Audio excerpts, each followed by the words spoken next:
Great to see you all here. I think Hillary Clinton and Barack Obama are hoping for this kind of turnout. Felix Browder once described tonight's speaker as, and I quote, a French mathematical academic with a penchant for reading treatises on Neoplatonic philosophy in Norwegian. If you weren't all polite Midwesterners, that description might send some of you running for the exits. But please remain calm. I assure you by the end of tonight's lecture, you'll be glad that you stayed.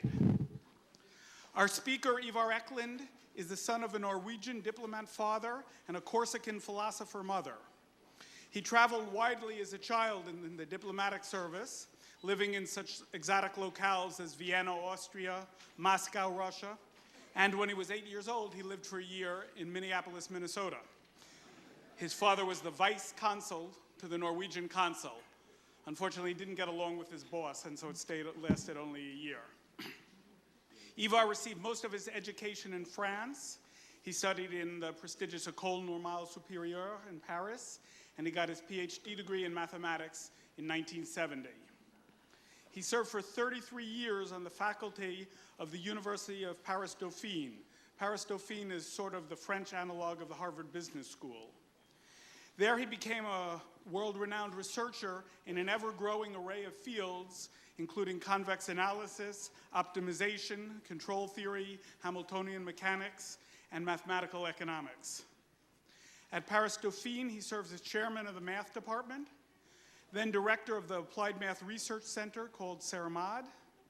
And then from 1989 through 1994, he served as president of the university. In 2003, Ekeland moved to the University of British Columbia in Vancouver, Canada, where he currently occupies the Canada Research Chair in Mathematical Economics.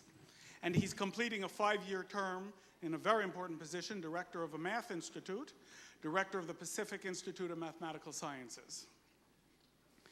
Ekeland has won many honors for his work. He's a member of the Norwegian Academy of Sciences.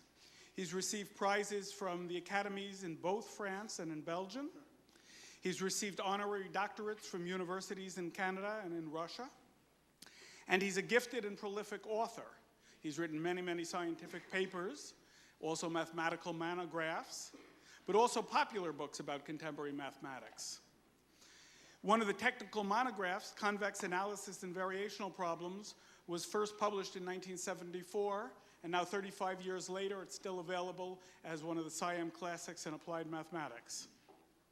His popular books in mathematics have been translated into 10 languages and won numerous prizes. These include Mathematics and the Unexpected, The Broken Dice and Other Mathematical Tales of Chance. He even wrote recently The Cat in Numberland, which is aimed at the under 10 crowd. So if your 6-year-old doesn't know about the Hilbert Hotel, this is the book to get. And he wrote The Best of All Possible Worlds, Mathematics and Destiny, which is the closest to tonight's lecture. This was named one of the 10 best books of 2006 by New York Magazine. Ivar is also a gifted lecturer, and I'll let him prove that to you. So it's my pleasure to introduce Ivar Ekeland. Thank you very much. Yeah, do you hear me? Okay, thank you very much. That was the best part of the talk. Thank you. Well, thank you all for being here. I hope I won't disappoint you. And yes, and how do you turn this thing on?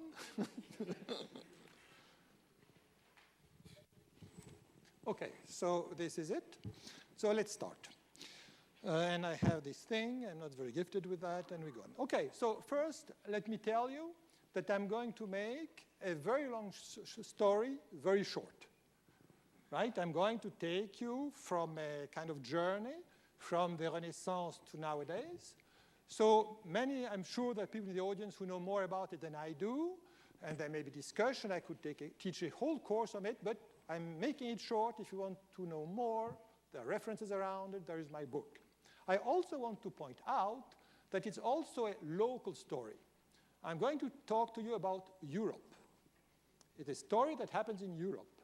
Remember that at the same time, things happen in Asia, in China, in Japan, in the Middle East, and so on. So we always have this kind of narrow perspective, which has to be put into a broader world. So this being said, I think I hope I can tell you an interesting story. And my story begins, you see, at the Renaissance. The Renaissance that was towards 1500 in Italy, and after that around the world, some people began to discover science. They discovered the ancient Greek manuscript, the ancient Latin manuscript, and they made discoveries. So the great names are here. So here is Galileo. What did Galileo do? Well, he was the very first one to take a long view, what do you call that?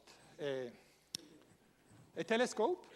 You know, telescope had just been invented, lenses. Someone had the idea of putting two lenses together. Galileo was the first one who had the idea to look up. So he watched the moon with a telescope, and he found there were mountains. So that was the very first time people said, if it's mountains, it's like the Earth. And he put the telescope to Jupiter, and he found that there were satellites. And that changed the view of the world, because you see, Earth has a satellite.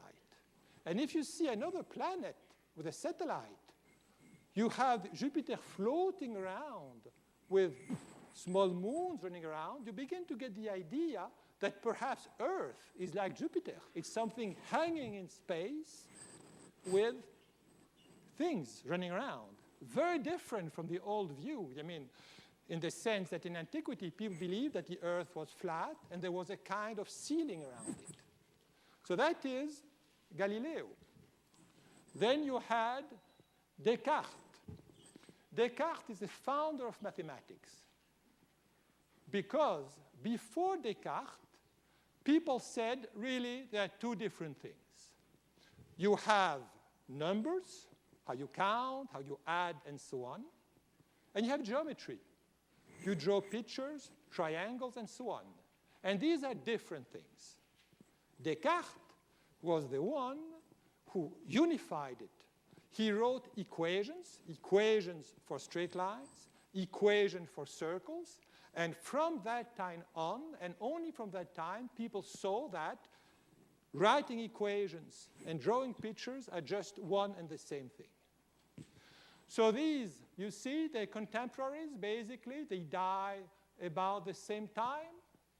And then you have the next generation, which come right after, you know. Practically, the year these two die, then Leibniz and Newton come around. I'm not going to tell you right now what Newton did. So this is where my story begins. Now, there's always a tendency to say, well, oh, these people are like we are. That if Newton was here, we could talk to him and so on. We know what they did and so on. Well, it's not true. People do science in their own society, and they submit it to, how can I say, they've been educated in that society, and the problems they have, they inherit from that society. Right? So they had a framework in mind, which is not at all our framework. They had other questions to answer. So, for instance, economics did not exist. There was no question about market and so on. So in what framework, what were the questions they were asking themselves? So here I put, just to tell you what they were thinking about, here are two quotations. The first quotation is well known. It's a quotation from Genesis. God saw everything that he had made, and behold, it was very good. The world is good. The world is good. Now, in my view, I find it very difficult to reconcile with what I see. How can anyone think that? But, you know, it was not a question to be discussed at that point. It was a fact. This was official doctrine and so on. This is in what framework you are. remember, this is the time of the wars of religion. We're just out of a time when Catholic and Protestants are killing each other because they have different views on God and so on. So these are meaningful things. So this is something that not only they have to believe, but also they believe it themselves. These guys were in that frame of mind. The next question, the next quotation is a very famous quotation from Galileo, 1623. And Galileo says something that may be a metaphor, that seemed very surprising to him. You know, nowadays we would say differently. There's a famous paper by a physicist named Wheeler, which is called The Unreasonable Effectiveness of Mathematics in the Physical Sciences. Why do mathematics work? How come you can use mathematics and prove theorems in physics? And Galileo said it a different way. The universe cannot be read until you have learned the language and become familiar with the characters in which it is written. It is written in mathematical language. Here's the first one to say that. The universe is a book, and the language in which the book is written is mathematics. That's what he's saying. But now you see the problem that arises, because this is a new statement. The universe is a book, okay, which contains the truth. And then how can you reconcile it with this other truth, which is the Bible? So the mathematics somehow have to show that the two books are really the same. It is not. So, how can I say it? Yeah. So this is the framework. This is the framework, the frame of mind, because of course they believe both things, and also because there is external pressure. Let me go back. Galileo Galilei had problems with the church. Remember, he was condemned. He was taken in front of the Pope. He was forced to say that the earth does not move, and he died in prison. Here, that was 1641, and that was in condemnation. He died in prison. Then Descartes, hearing that Galileo had been condemned, Descartes, who was in France, did not publish his great book about science. He fled to the Netherlands, because the Netherlands, they were Protestants. The Pope had no sway there. He was fleeing.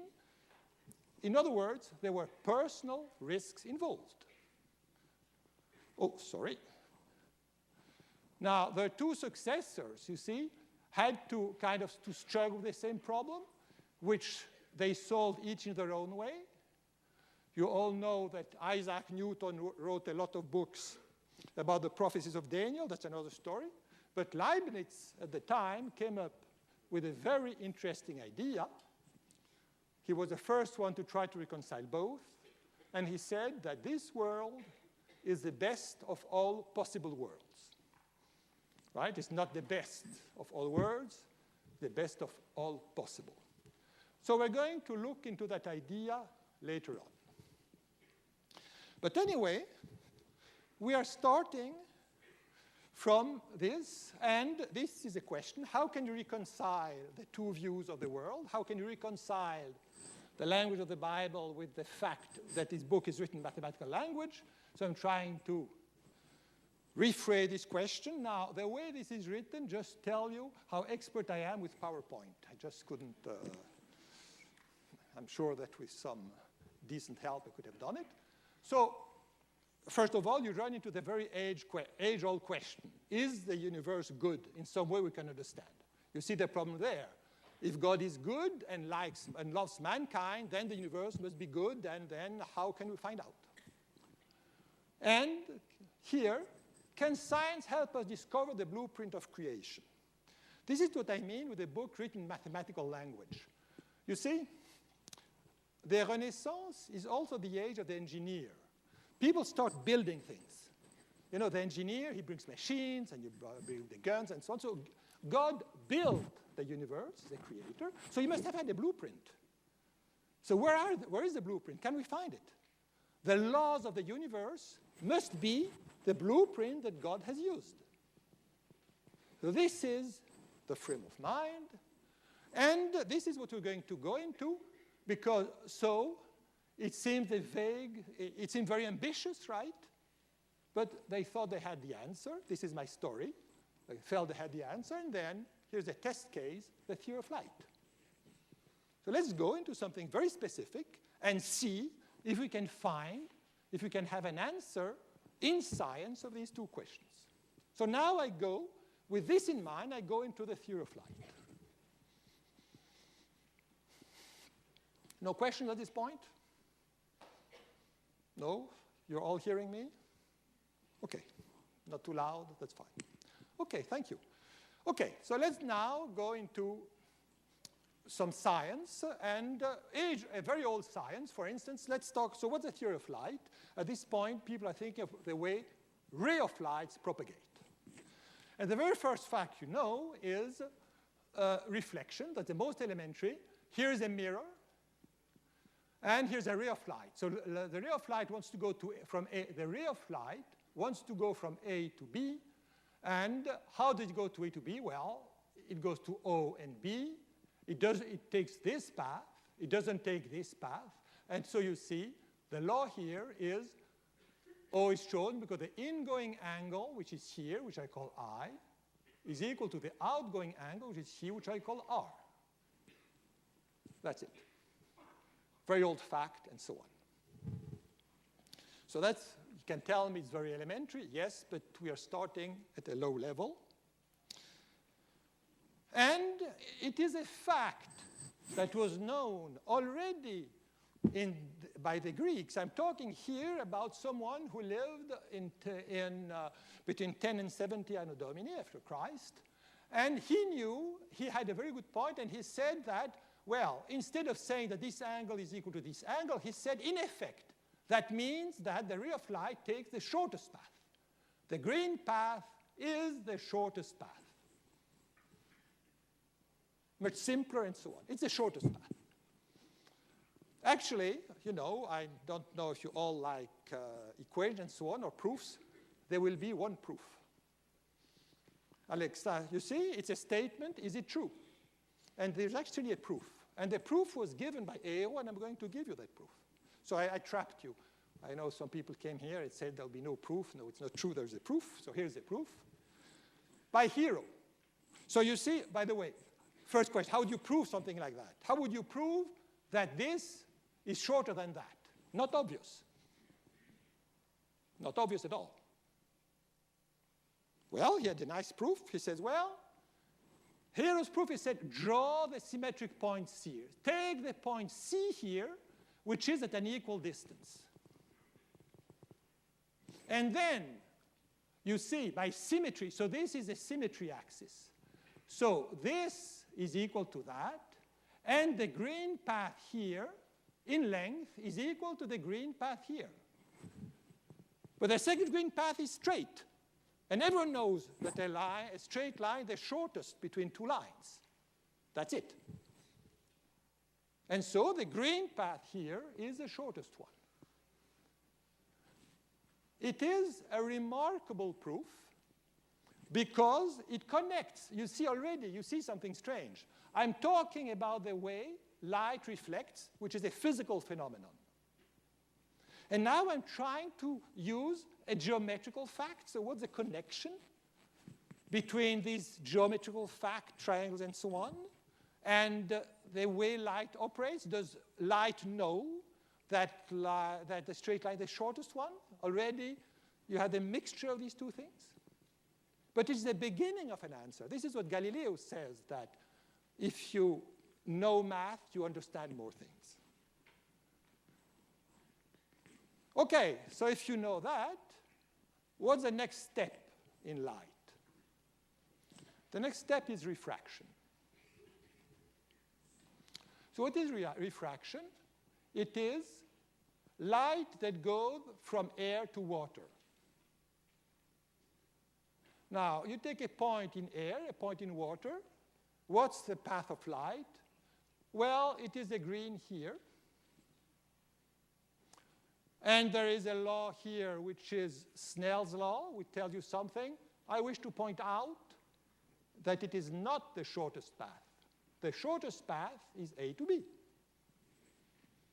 So light does not take the shortest path. So Hero's law that I said before is not a general law.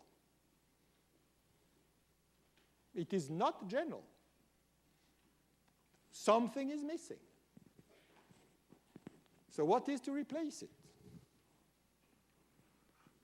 Okay, and then you have, so this was not known to the Greeks. And then you have another hero that comes as story, that is Fermat.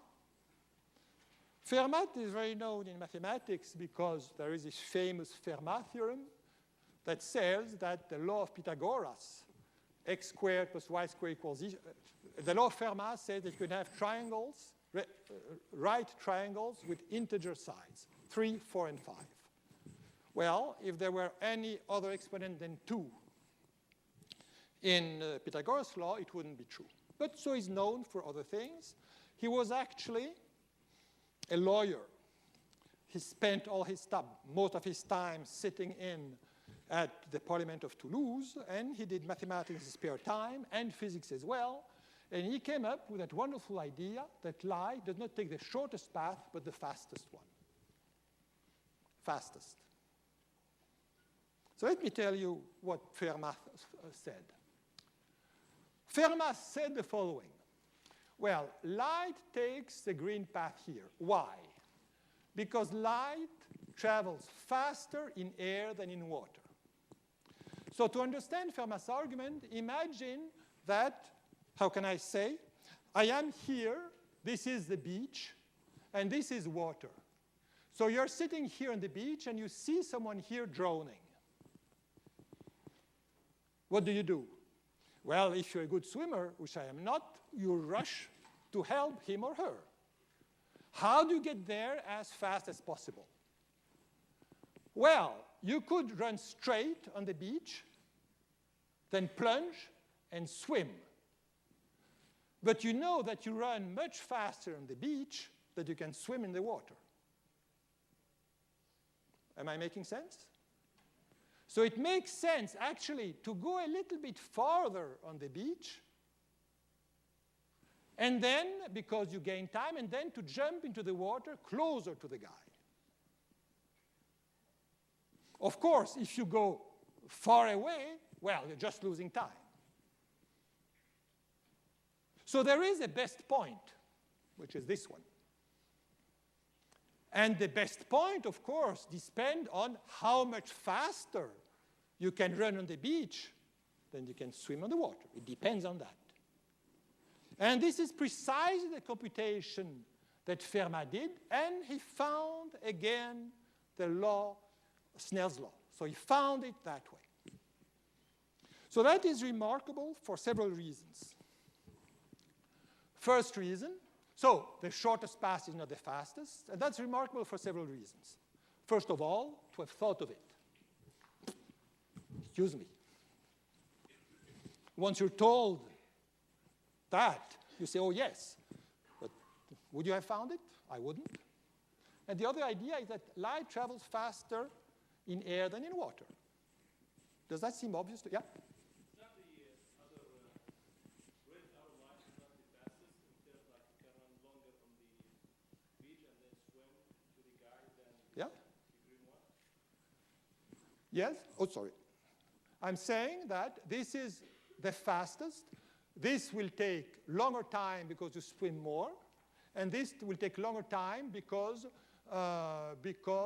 you lose time. I mean, there is an optimal path. For me, I see the other red line with the arrow is like within the water You think that one is better? This one is better? within the water, maybe you have a shorter distance. Just in the figure there. Oh, yes, that is true. You have a shorter distance, but you have to run longer here. Is that not compensate the green? Well, that's exactly. If you do that, you do not compensate. If you do this, you do not compensate. If you do that, if you do this, so somewhere in the middle, perhaps not there, there is the right point. There is a right point. That's all I'm saying. Somewhere. And here, does that seem obvious to you that light travels faster than in the air than in the water? Does that seem obvious to you? Well, it's not. It seems obvious to you because you learned it. As a matter of fact, Isaac Newton said that light travels faster in water. And he had an excellent reason for that. What is it? Sound travels faster in the water. Sound travels faster in the water than in air. And Isaac Newton said, well, light must be like that.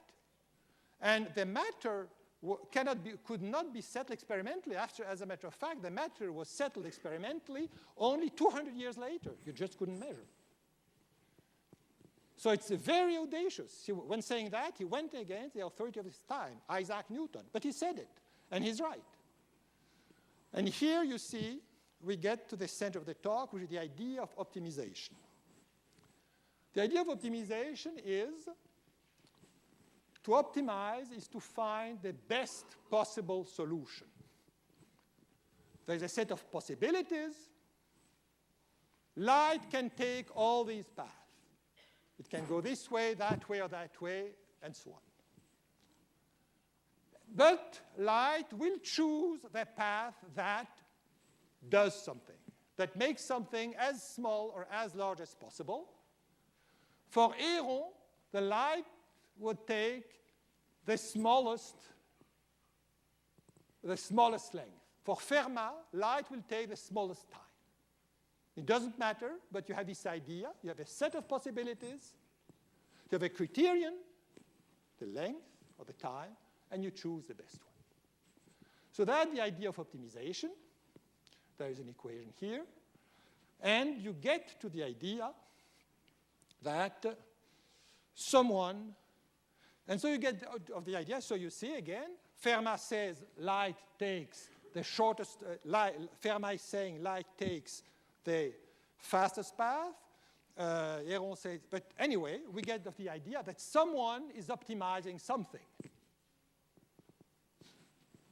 Someone is optimizing something. So in other words, I'm saying light takes the path that minimizes time. The gentleman here tells me, why is this the one that minimizes?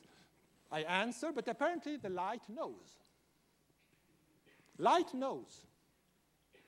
Light knows which is by the shortest. And that is very strange. How does light know? And it is a matter of debate at the time. And here are letters.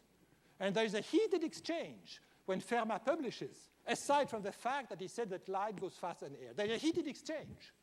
So here is, Descartes is dead at the time, but people write to Fermat. And here is someone who writes to Fermat. And he said, the principle upon which you build your proof, namely that nature always acts by the shortest and simplest ways, is a moral principle.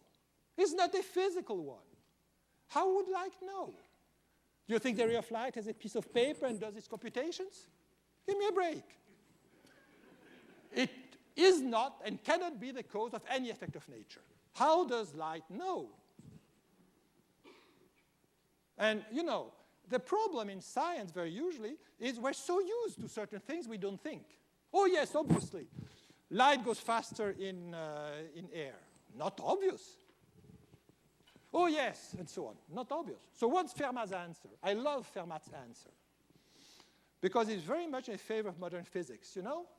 It is the same question that you get in quantum mechanics. In quantum mechanics, people tell you these strange things. Well, you have a random thing, and you have Schrödinger's cat, superposition, and so on. The cat is dead and alive, all these paradoxes. And you ask physicists, how do you explain that? And here is Fermat's answer. Well, Fermat says, OK, I abandon you my pretended conquest in physics. Fine, so I don't care about the physics. Provided you leave me in possession of my geometrical problem. Pure, I do only pure math. By which one can find the path of a moving object which crosses two different mediums and which tries to end its motion as soon as possible. So Fermat is saying, I'm doing pure math. It works, however. You see, it's the idea. I am doing this math, and it describes reality. You have a problem with that? How does nature do it? It's your problem, not mine. I have a model. It describes something. It works. What more do you want? You ask yourself how nature behaves? Okay. You're doing philosophy, not math. And that is basically the Copenhagen interpretation in physics. Niels Bohr says an interpretation is not the scientist's problem. The scientist only has to worry that the model explains the reality.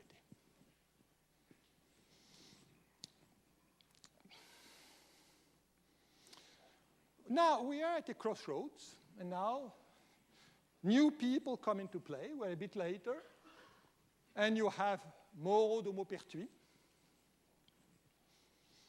Well, he's well known, I think, in France for many reasons.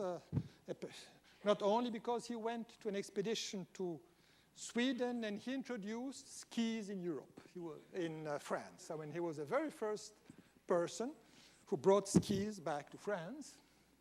Voltaire and Euler, by the way, 1707 last year was Euler's centenary, so he's called the Prince of Mathematicians. So here's a great mathematician. Here's Voltaire, and here is Pierre Moreau de Maupertuis, whom I'm going to talk about. He had a bright idea, and his idea was God optimizes. Not only the principle of optimization applies not only to light, but to all of physics. So he introduces what he calls the principle of least action. So I'm not going to go into that very much. So he describes, so his idea is the principle of optimization applies to all of physics. And he states here that, so he defines a quantity called the action, which I'm not going to go into, and he says that the general principle of what? Of mechanics, of physics, of whatever, is that the quantity of action required to change anything in nature is the smallest possible. Now you may wonder about having something small or something high. High is different or not. Well, you see you have this very wonderful postcard, I hope you've seen it, where there's someone on top of a mountain. It's not me, that's okay. So that's going as high as possible, that optimization. And if I turn the picture over, the guy is going down as far as possible. So that's optimization as well. So just taking the picture over, up and down. And so Maupertuis tells us that everything in nature arises by making something as large or as small as possible. And this is a new approach to physics. Euler, the mathematician, uses Maupertuis' principle to find lots of new things: motion of rigid body, motion on a constant gravitational field, attraction by a fixed center, the generation by Lagrange. All mathematicians know about the Euler-Lagrange equations. And then it works extremely well, and then Euler goes into metaphysics. Maupertuis goes into the metaphysics. And he says, since the constitution of the universe is perfect and completed by a very wise creator, absolutely nothing happens in this world which could not be explained by some maximizing or minimizing argument. So what we're saying here is that Maupertuis thinks he has finally resolved what we call in physics now the grand unification. He has solved Galileo's problem. He has solved the program. He has finally unified science and the Christian doctrine and so on. He has this thing which he has this idea that he has a general principle which can explain absolutely everything, including, by the way, morals and so on. He has this view of the universe. He has found a blueprint. God has created the universe. And the blueprint is this mysterious quantity. And God has arranged everything so that this quantity is maximized at all times. And it works. And he is, in a way, the best thing that comes to mind, have you read The Hitchhiker's Guide to the Galaxy? Yes. So remember, at one point, they find themselves in a world, and in the ice, they find a signature. Okay, so he's found the signature. He's found the signature of God in the universe. That's how he feels. So what happens to that?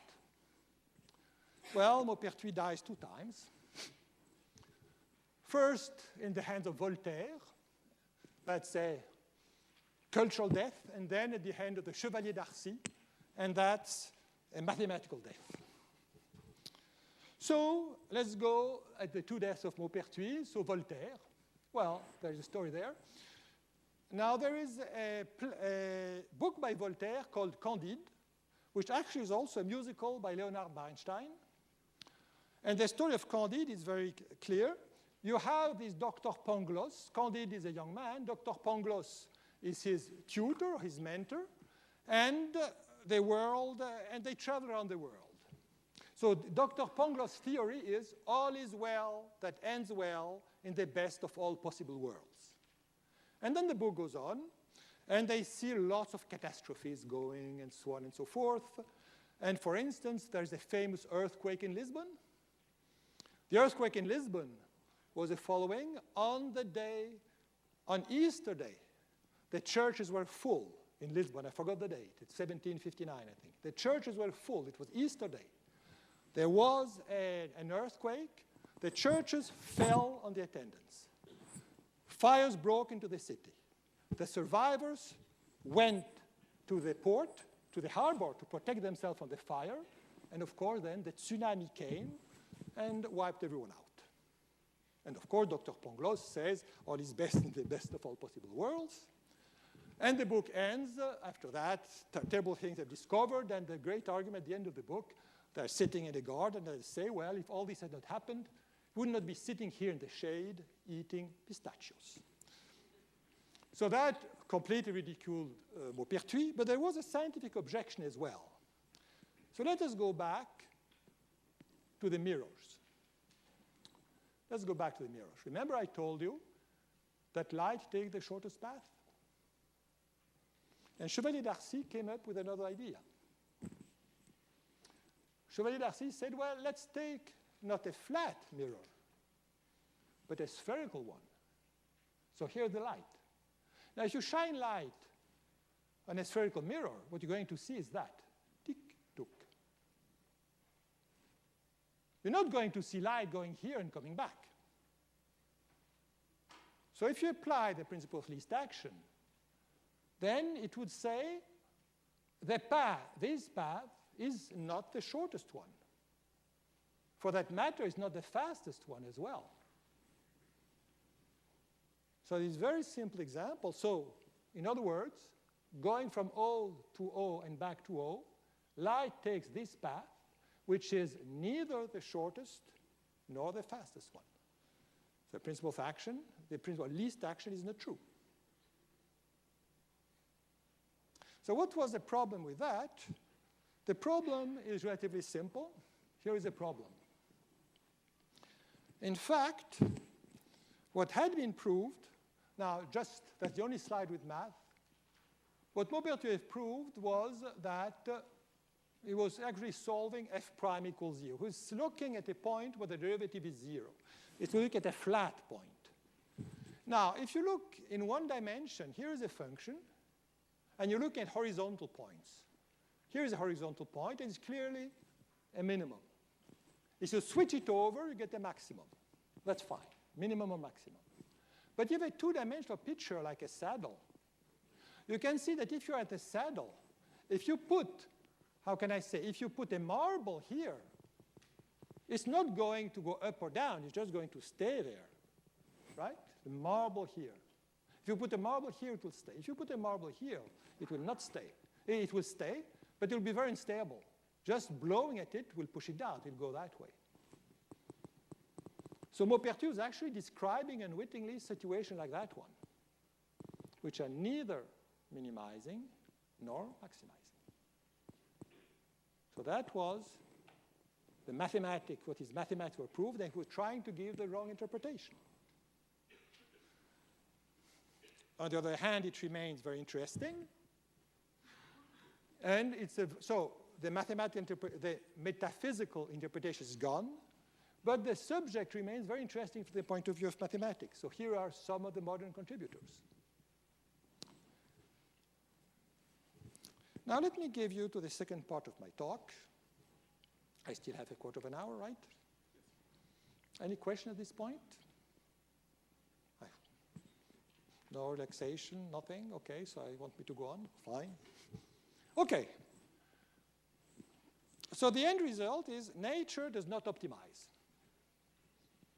does not seek the best possible thing.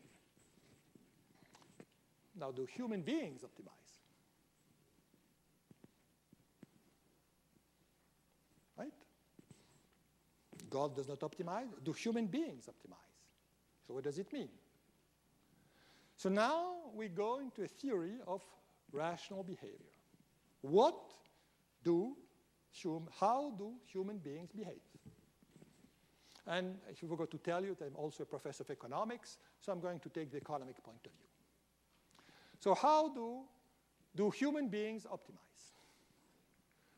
Well, economists have been working at that for a long time, and they've sought to find a definition of rational behavior. So what would you call rational behavior? Well, the easier thing to do is the ability to make coherent choices. So if I prefer A to B and B to C, I should prefer A to C. So what does that mean? Well, put it that way. I'm sorry, it comes to mind. I mean, it just comes to mind. If you prefer, I don't know, if you prefer, how can I, yeah. Okay, no, let's not talk politics. So if I prefer staying at home than going to the movies, and I prefer B to, here's staying at home, here's going to the movies, and here's going to a hockey game. Okay, so should I stay at home? No, because I prefer going to the movies. Should I go to the movies? No, because I prefer going to a hockey game. Should I go to the hockey game? No, I prefer staying at home. What is this guy going to do? It's circular. So this guy is just going, what is this guy going to do? So the least you can expect is to have linear choices. If this guy prefers A to B and C to B, yes, I may have been mistaken here, then he should prefer C to A. If I prefer going to the movies and staying at home, and if I prefer going to the hockey game than going to the movie, then I should go to the hockey games, and I cannot tell that I prefer staying at home. That is the basic requirement of rationality. I don't go into circular choices. And people actually, if you ask them, this is the way they proceed. Now, it turns out, I'm not going to that, it's been the subject of my work and so on, that's enough. If you are like that, then you are an optimizer. If you are like that, then you actually, without knowing that, you're an optimizer. That is, you carry in your mind a sort of grading system. The way you operate is you say, staying at home for me is worth 1, going to the movies for me is worth 3, and going to the hockey game is worth 5. And then I go to the hockey game. You carry in your mind a kind of grading system. So this is what microeconomics is about. Individuals actually optimize. Individuals choose the best available solution. They look at all possibilities around, and they choose the best one. So there's a lot of discussion about that, but that is well accepted economic theory. This is the way people behave. So have we solved all the problems of the world since we know how people behave? No, because this may explain how I behave. This may explain how Doug Arnold behaves. It may explain how you behave individually, but it does not explain how people behave in a group. groups are something different. Do groups optimize?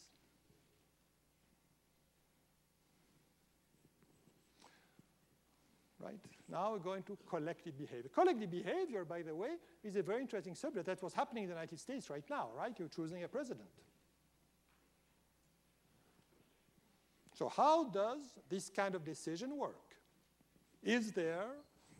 How does this kind of decision work? Everyone has a say. So a group consists of individuals, but we're all different. But all different in many ways. Wealth, talents. Now our endowments, some of them can be distributed and others not. My wealth I can give away. The quality of my mathematics, I can teach it, but it's not something that I can so readily give away. Utilities, that is, we don't like the same things. Personally, I don't like hockey, but I like soccer. Also, individuals have an ability to misrepresent. I always tell my student, or anyone else, you can listen to what I say, you can read what I write, you can see what I do, but you will never know what I think. Of course, you will not, because how do you know I'm telling the truth? You may believe, but... So individuals can lie.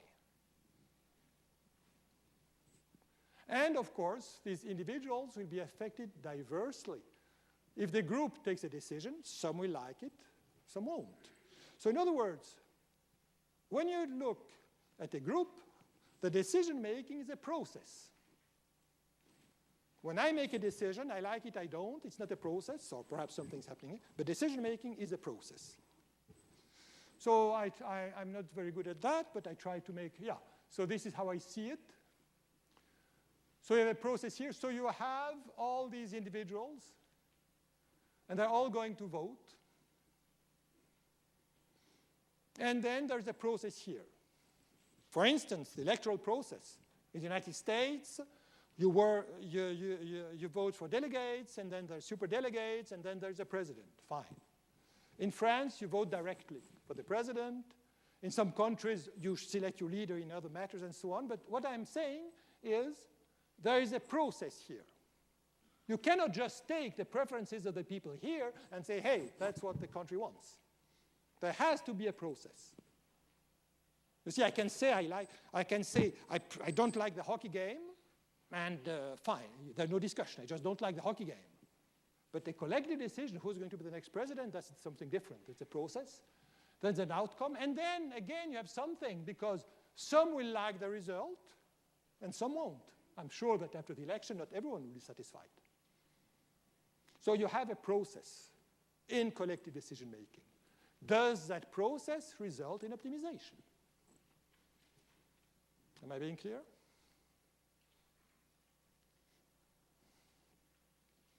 Well, then you run into two famous problems. One is incoherence, and the one implementation.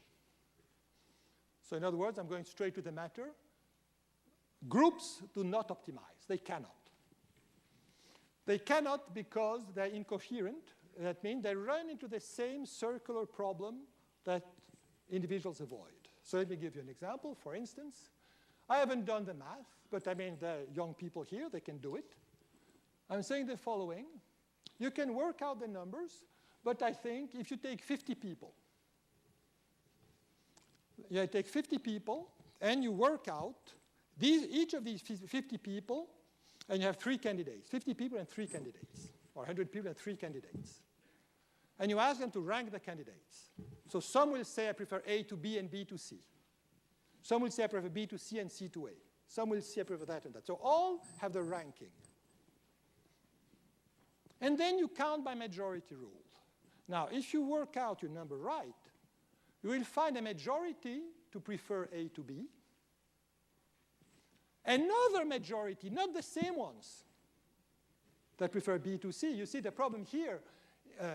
And another majority, not the same one, to prefer C to A. You see the problem here is that the guy who prefers A to B, there are several possibilities. The ranking could be A, B, C. The ranking also be A, C, B. And the ranking also be C, A, B. And the guys who are A, B, C, they prefer B to C. But the guy that have A, C, B, and C, A, B, they prefer C to A. They don't. So if you work out the numbers right, you can find that the group is running into the circular thing. And here, for instance, I don't know, perhaps it would happen that some people, a majority would prefer Barack Obama to Hillary Clinton, another majority would prefer Clinton to McCain, and a third majority would prefer McCain to Obama. Why not? You can work out the numbers, so it works that way. It's a permanent problem. So individuals do not have this property of coherence.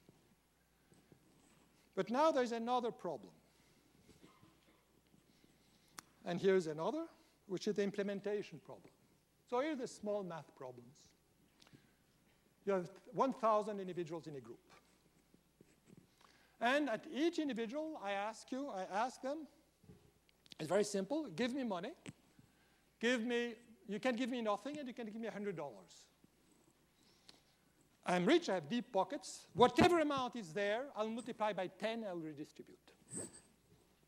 So whatever money you give me, you can give me nothing or $100. And whatever money there is in the pot, I will multiply by 10 and redistribute among everyone, not among those who gave, among everyone. So on paper, that's wonderful, because if each of you gives $100, 1,000 people, that's $100,000. I multiply by 10, and that's 1 million. I give back, and each of the people, and everyone has a windfall gain of $900. Easy. So, I mean, let's do it. So we say, we say, let's do it. And then I go home. And when I go home, I say, well, what if I don't give $100? I'll save $100. I make my computations. I don't give $100, but the other will give.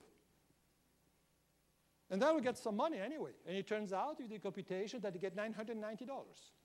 Instead of $900, I'm gaining $90. So I'll just shirk. Especially if no one is there to watch. So that's wonderful. So I have a wonderful deal by which I can gain $990 in 900. The problem is everyone else is doing the same computation. So the result is no one gives anything. And we end up with gains of 0. And so here is how we group, each member of which has a potential gain of $900, ends up with 0. It's a serious problem. It's called free riding. And it's a very serious problem, and so on. It's okay. So that's the second problem in groups. You see, an individual does not have that problem, right? But groups have that. I mean, you all know that. How come, for instance, let's all plan a skiing trip to Whistler. Oh, yes, let's all plan a trip to Whistler. So we all separate. After that, it turns out that of the 30 people who wanted to go to Whistler, no one wants to do the work. You end up doing it yourself. So that's a second problem. And here are some lessons from theory. This is serious theory. And here's some lessons from economic theory. Groups do not optimize. They do not optimize. They have this circularity problem. So it's a mistake to treat groups as individuals. Right? They're not individuals. Individuals don't have the coherence problem. They don't have the implementation problem. So don't personalize. When you talk to people or the international community, well, it's a process, right? So if who the next president will be is as much a result of the process as of the will of the people. The process is important.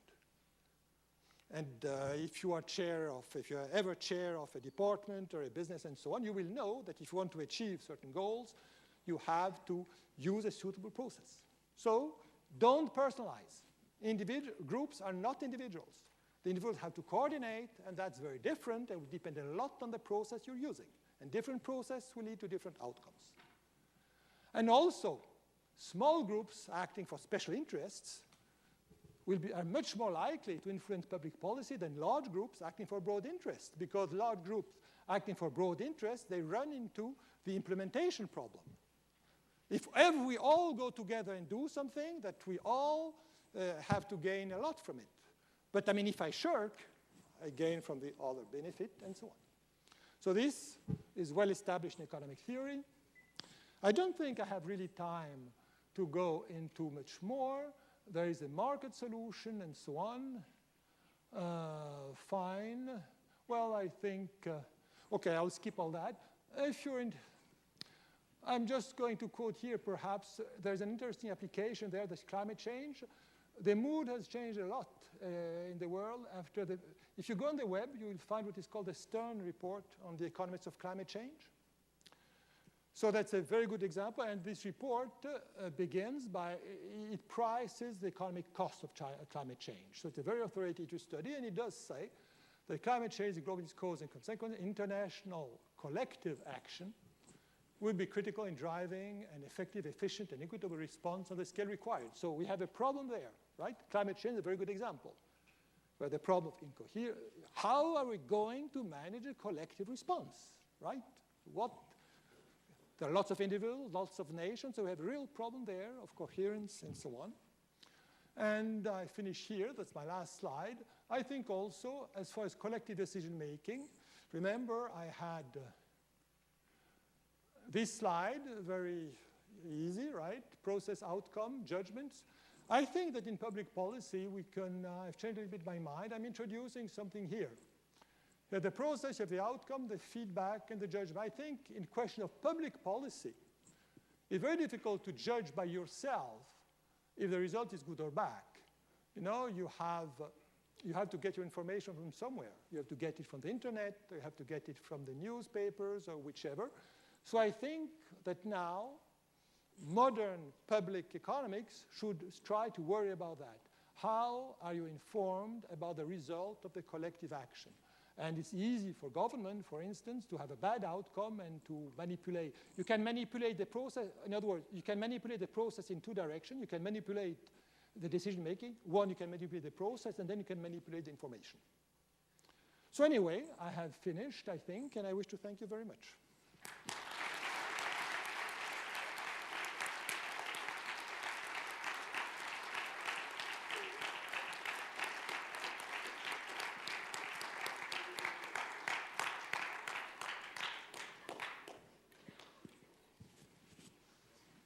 Okay, before I open up the question session, I just want to mention a couple of things.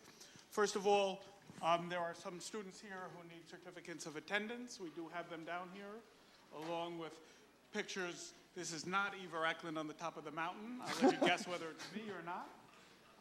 And some posters that we have. This is the fourth, and that means the last of the public lectures brought to you by the Institute of Mathematics and its application for this academic year. But in 2008, 2009, we have a great lineup, so be on lookout for our posters. And now we'll take a few questions. I know you've been waiting.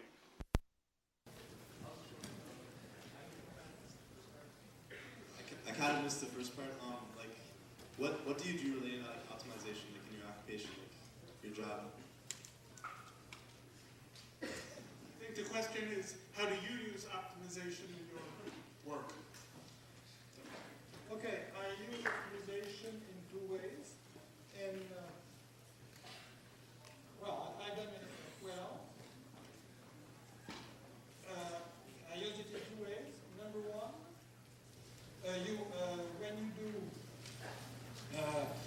when you do economics or equation research, you have, for instance, to manage, well, you have to manage a plant at minimal cost. Or, for instance, you have to manage a plant at minimal cost.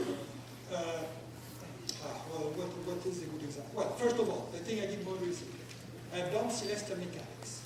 Celestial mechanics is how planets move and so on and so forth. And the equations are extremely complicated. You have counts and so on. And you can do it using Voltaire's least action principle. That is a modern development, right? So you actually go into this picture I saw, that I showed you, the saddle, and you go and find the point. So that's one thing I did. You can use it to solve problem mechanics. And the other thing is when you send, you want to send a spacecraft to the moon, and you want to send a spacecraft to the moon. Fine.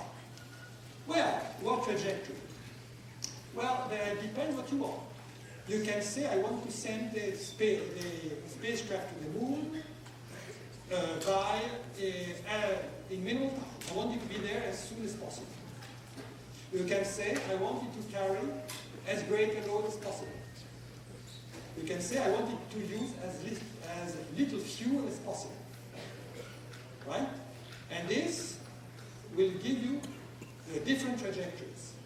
And using optimization, you can compute. Am I being clear? So you see, the idea of a spacecraft to the moon that's actually used in that way. It's always a complicated problem because you have to use the attraction of the Earth, the attraction of the moon, and so on. And the trajectory you use will depend on what criterion you want to achieve. So in other words, do you want to go as fast as possible? Do you want to use as little fuel as possible, and so on? Look at that. Have I answered the question? Have I answered the question? No, you haven't. I myself, I do mostly economics. So I have done mechanics, and I've done in economics, use optimization, because you try to figure out the behavior of people. For instance, insurance.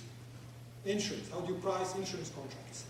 Well, you figure out that people have certain utility functions, they don't like risk and so on, they optimize themselves, and you try to figure out the optimal insurance contract as a function of who you're going to.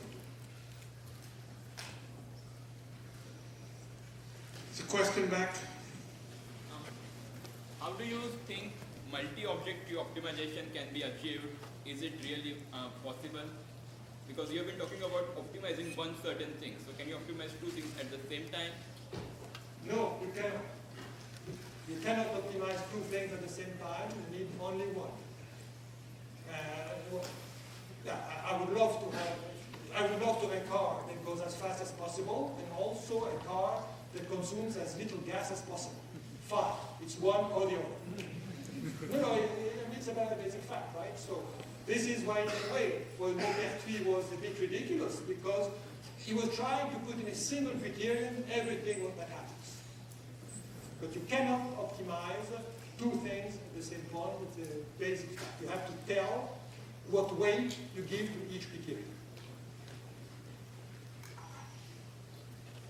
So I have a question about how rational concepts have to be like true. So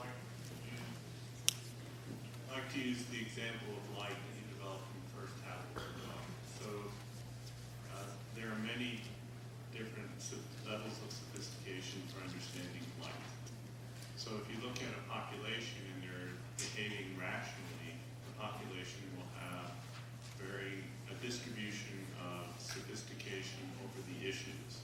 So how can they collectively behave rationally when their sophistication varies so drastically? So the question is, how can people with different degrees of sophistication act together? That would be the question. Well, for example, if you only understood minimizing the total length, Yeah. but then you went to water where you understood that it had to be action, you could, in acting in good faith, reach the wrong conclusion. Okay, well, if perhaps I should go back to that. No, that's fine. You say. Oh. Yeah, so this does not address the problem raising. In other words, I'm taking the problem, something like that is addressing is, suppose these people have well-defined preferences. I prefer candidate A, then B, then C, then B, then C, then D. Then there's a process here that will give a certain result. Fine. So you're asking, so the preferences here are given. Now you're asking perhaps, how are these preferences formed and so on? So there's a whole issue here, which is the issue of education. Can these people talk together and so on? This is not addressed. Bye-bye. So what if the process is I'm going to apply the concept of minimizing distance for a group of people, but another group of people are going to apply these actions, and another group of people understand Feynman and they're going to apply his concept? Well, you are saying, what you're basically saying is, put here different processes. You get different results. And let me give an example. What I'm trying to say, there is no truth in political decision. Let me give you a concrete example. What is the capital city of Germany? Berlin. Fine. Now you know that after unification, there was a question at the German parliament, which is, will the capital stay in Berlin or will it go in Bonn? Actually, there were 3 motions in front of Parliament.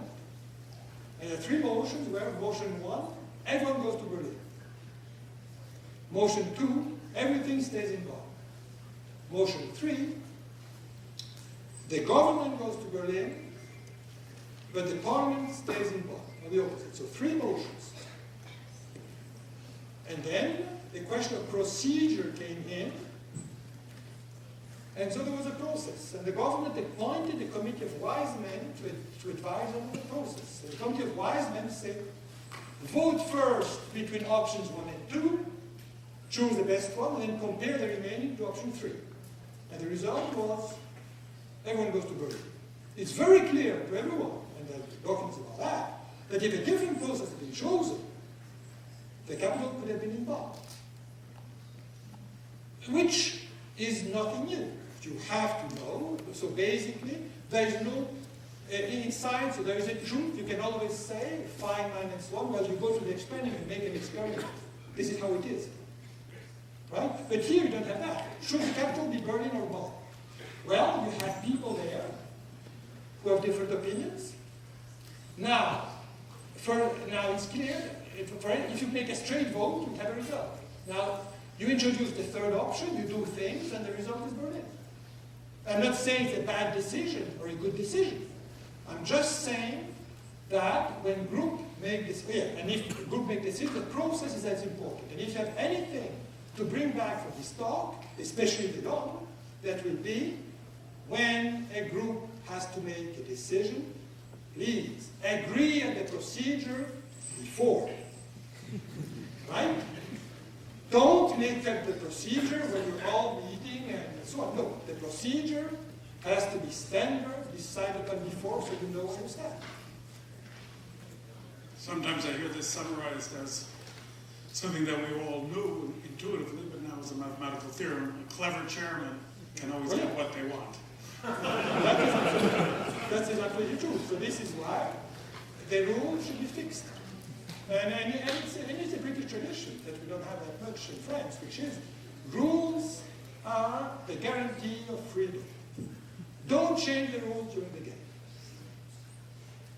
Okay, thank you very much. And,